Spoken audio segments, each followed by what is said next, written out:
আসসালামু আলাইকুম বন্ধুরা, আজকে একদমই নতুন ধরনের একটা ভর্তার রেসিপি নিয়ে চলে এসেছি আপনাদের মাঝে। আমি ডিম টমেটো ভর্তা করব। তো কিভাবে করব চলুন আপনাদের সাথে একটু শেয়ার করি। একদমই সহজ পদ্ধতিতে করব। তো চলেন, আমি এটা হাতে করব না, কড়াইতেই করব, চুলায় ফেলায় করব। তো চলুন কিভাবে করি, সঙ্গে থাকুন, ভালো লাগবে দেখতে।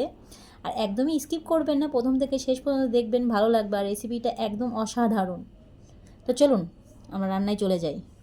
তো চলুন কীভাবে টমেটোটা ভর্তা করি। তো আমি টমেটোগুলো সব টুকরো করে কেটে নিয়েছি। এটা এবার কড়াইতে দিয়ে দিব।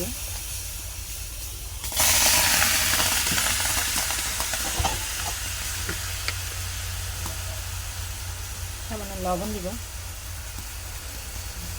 কিন্তু এখানে কোনো রকম পানি অ্যাড করবো না। দেখুন ভালো লাগবে।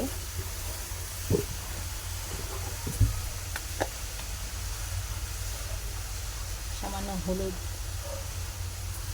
দিলাম, দিয়ে এটা এবার একটু ঢেকে রাখবো।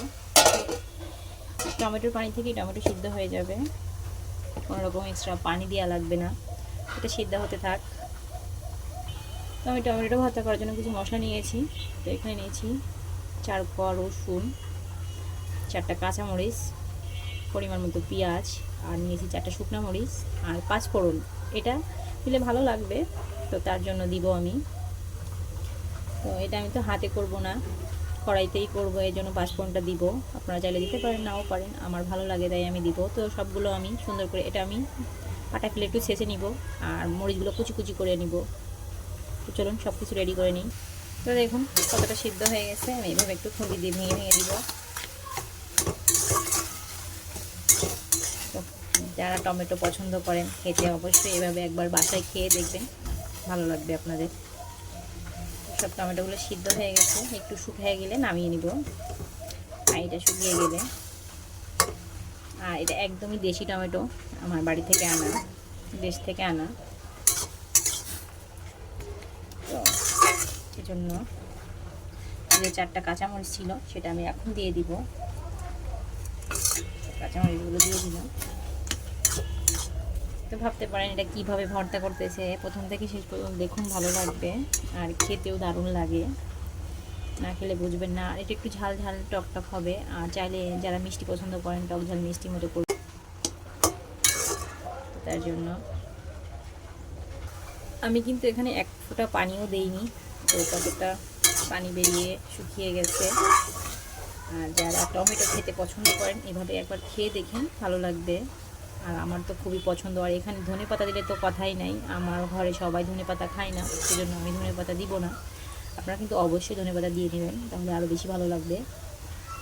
এটা শুকিয়ে গেছে, আমি নামিয়ে নিব, নিয়ে তেলে দিব।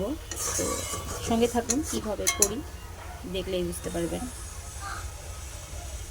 এটা হয়ে গেছে, আমি একটু নামিয়ে নিব। তো তার জন্য একটা পাত্র নিয়েছি, এখানে পাত্রে নামিয়ে নিব। তো এরকম করে নামিয়ে নিয়েছি। এটা আমি এবার তেলে ভাজবো। তো চা ধুয়ে পরিষ্কার করে নিয়েছি, এখানে সামান্য তেল দিব। আর আমি একটা জিনিস একদমই ভুলে গেছি, সেটা না দিলে এই ভর্তাটা মজা লাগবে না। আমি এখানে একটা ডিম দিব। তো ডিমটা দিতেই ডিমের কথাটাই বলতে ভুলে গেছি আপনাদের সঙ্গে। তো এখানে ডিম দিব।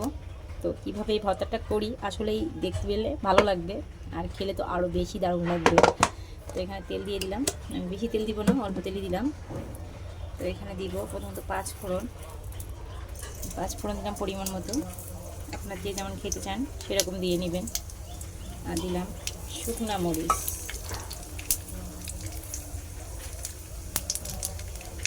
এটা ভালো করে ভাজা ভাজা হয়ে গেলে এরপরে দিব পেঁয়াজ আর রসুন।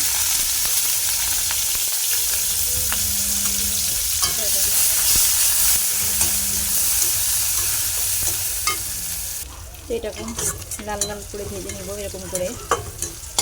এটা ভাজা হয়ে গেছে, আমি ডিমটা দিয়ে দেব। ডিমটা পেঁয়াজ দিয়ে ভালো করে ভেজে নেব। এটাও ভালো করে ভাজা ভাজা করে নেব আমি। তো দেখুন কত সুন্দর ভেজে নিয়েছি। এবার এর ভিতরে সেই টমেটোটা দিয়ে দিব, দিয়ে ভালো করে মাখতে হবে টমেটোর সাথে ডিমটা। দেখুন দেখতে কত সুন্দর লাগতেছে।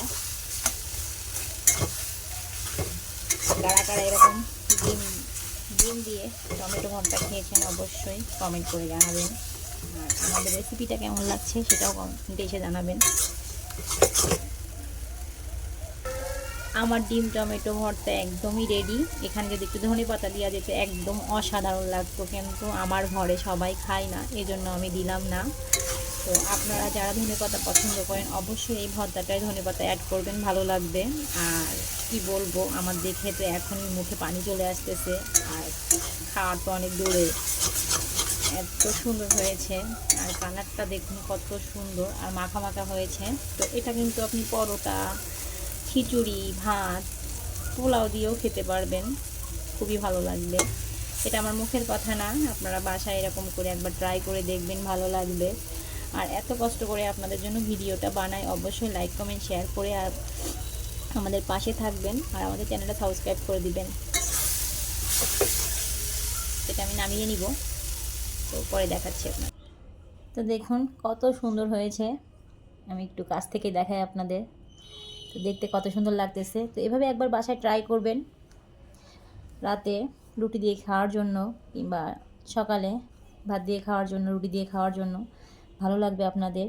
তো ভিডিওটা আর বেশি বড় করলাম না, এ পর্যন্ত। যদি ভালো লাগে অবশ্যই আমাদের চ্যানেলের পাশে থাকবেন। সবাই ভালো থাকবেন, সুস্থ থাকবেন। আল্লাহ হাফেজ।